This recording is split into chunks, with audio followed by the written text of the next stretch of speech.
'cause nobody does it like you. I like the way that you move. That's why I never go through with leaving you. Everybody's Assalamualaikum warahmatullahi wabarakatuh. Halo semuanya, kami kali ini akan podcast, yaitu ngobrol tentang penataan arsip.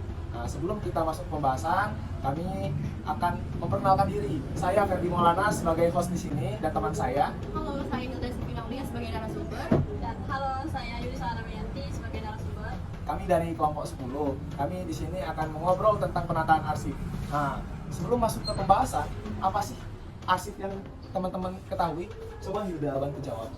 Arsip merupakan bagian penting dalam administrasi peradilan, terutama dalam pengelolaan perkara. Arsip perkara mencakup berbagai dokumen resmi yang berkaitan dengan proses hukum, mulai dari pendaftaran, perkara, hingga putusan akhir. Oke, tapi kalau penataan arsip itu apa ya? Oke, baik. Penataan arsip itu adalah proses mengatur dan menyusun arsip secara sistematis dan logis agar mudah ditemukan, disimpan, dan digunakan. Oke, penataan arsip itu mencakup apa saja?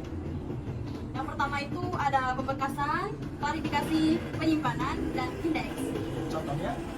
Misalnya di sini contoh dari penataan arsip, misalnya dalam sebuah kantor, penataan arsip bisa dilakukan dengan mengelompokkan surat-surat masuk, laporan keuangan, dan kontrak kerja berdasarkan tanggal atau jenis arsip. Setelah itu, arsip tersebut diberkaskan dan disimpan dalam lemari arsip yang teratur dengan daftar indeks yang memudahkan pencarian. Baiklah teman-teman, itu merupakan dasar-dasar dari pembahasan penataan arsip. Nah, sekarang aku mau nanya nih sama Hilda, apa saja sih dasar hukum dari kearsipan? Baik teman-teman, dasar hukum dari kearsipan yang pertama yaitu Undang-Undang Nomor 43 Tahun 2009 tentang kearsipan.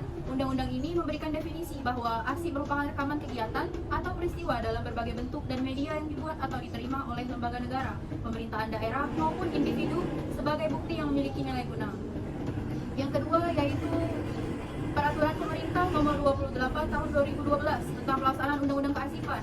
Adapun yang ketiga yaitu Regulasi Teknis dari Arsip Nasional Republik Indonesia atau ANRI. Adapun peraturan yang selanjutnya yaitu Peraturan Mahkamah Agung tentang Administrasi Perkara Elektronik.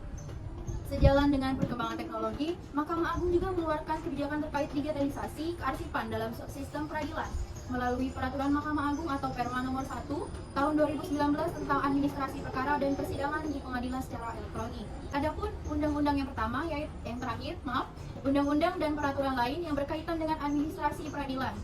Undang-undang tersebut yaitu Undang-Undang Nomor 48 Tahun 2009 tentang kekuasaan kehakiman yang menegaskan bahwa setiap proses peradilan harus terdokumentasi dengan baik untuk menjamin keadilan dan akuntabilitas.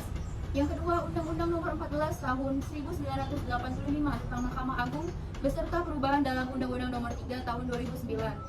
Yang terakhir, Undang-Undang Nomor 7 Tahun 1989 tentang Peradilan Agama beserta perubahan dalam Undang-Undang Nomor 3 Tahun 2006 dan Undang-Undang Nomor 50 Tahun 2009. Nah teman-teman, jadi itu adalah dasar hukum dari kearsipan. Nah, Hilda tadi udah menjawab dasar hukum tentang kearsipan. Jadi saatnya saya nanya untuk teman saya satunya, Lisa. Jadi pertanyaannya adalah bagaimana cara penataan dari suatu arsip perkara?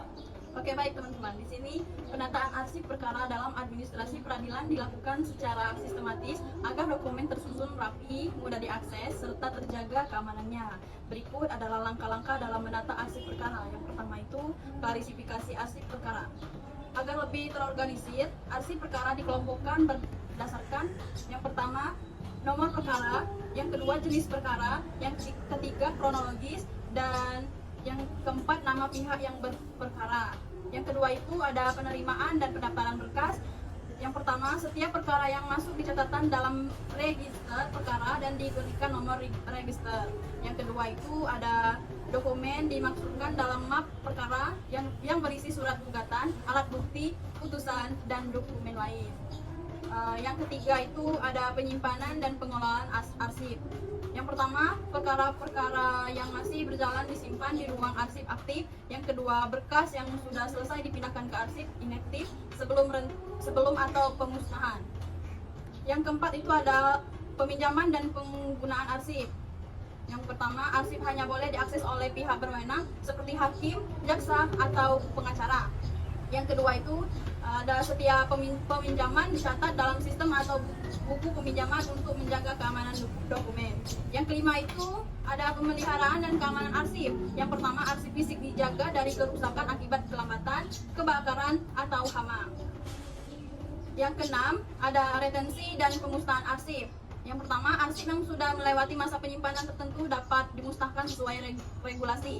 Yang kedua, pemusnahan dilakukan dengan cara pembakaran atau penghancuran dokumen secara aman. Ketujuh, ada arsip digital. Yang pertama itu pengadilan mulai menggunakan e-card in arsip untuk menyimpan arsip secara digital. Yang kedua itu ada arsip digital memungkinkan pencarian lebih cepat dan meminimalkan risiko kehilangan dokumen. Yang terakhir ada sistem keamanan siber diterapkan untuk melindungi arsip dari ancaman peratasan. Nah, jadi itu adalah cara penataan arsip dari suatu perkara yang udah dijawab sama teman saya, yaitu Lisa. Jadi teman-teman, nah ini adalah suatu penataan arsip yang dimana dari dasar-dasar penataan arsip, dasar hukum, dan bagaimana cara untuk menata arsip suatu perkara itu udah semua kami jawab. Jadi semoga teman-teman bisa mengerti dengan apa yang kami jelaskan dan kami bicarakan pada podcast kali ini. Nah, jadi berakhirlah sudah obrolan pada siang hari ini, podcast kali ini. Lebih dan kurang kami minta maaf. Bagi teman-teman, boleh cek sendiri di Google untuk lebih jelasnya secara detail tentang penataan arsip.